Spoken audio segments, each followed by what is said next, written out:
كلهم يزعم أنه نبي وأنا خاتم النبيين لا نبي بعدي أو كما قال عليه الصلاة والسلام। খতমে নবুয়ত সংরক্ষণ কমিটির উদ্যোগে আয়োজিত আজকের এই বিশাল খতমে নবুয়ত সম্মেলনের সংগ্রামী সভাপতি, এদেশের লক্ষ কোটি তৌহিদি জনতার আধ্যাত্মিক রাহবার হযরত মাওলানা আব্দুল হাবিব পীর সাহেব মধুপুর, উপস্থিত ওলামায়ে কিরাম, জাতীয় নেতৃবৃন্দ, তৌহিদি জনতা,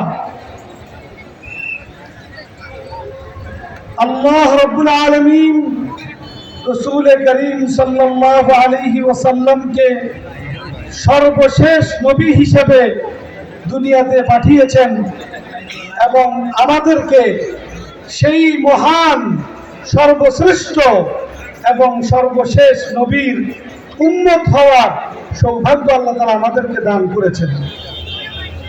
আল্লাহ রাসূল একথা সুস্পষ্টভাবে ঘোষণা করে গেছেন, আনা খাতামুন নাবিয়্যিন, আমি সর্বশেষ নবী। কিয়ামত পর্যন্ত এই পৃথিবীতে আর কোন নবী আসার কোনো সম্ভাবনা নেই। এবং আল্লাহ রাসূল সাথে সাথে এই আশঙ্কা এবং ভবিষ্যৎবাণীও ব্যক্ত করে গেছেন, সালাসুনা কাযাবুন, সে কাফের, সে কোনো মানুষের কাছে তার গ্রহণযোগ্যতা হতে পারে না।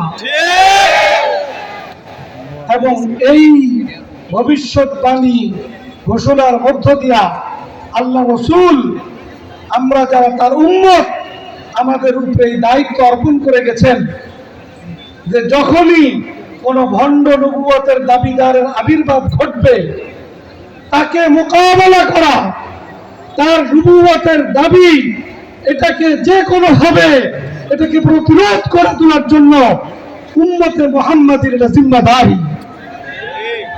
আমি মনে করি আল্লামা আব্দুল হাইটুকু আল্লাহর নবীর খতমে নবুয়তের হেফাজতের জন্য, যারা আল্লাহ নবীর খতমে নবুয়তের সিংহাসন নিয়ে টানাটানি করছে, তাদের মোকাবেলা করার জন্য আমার অবশিষ্ট জিন্দেগি আমি ওয়াকফ করে দিলাম। আল্লামা আব্দুল হামিদ পীর সাহেব মধুপুর যেভাবে আল্লাহ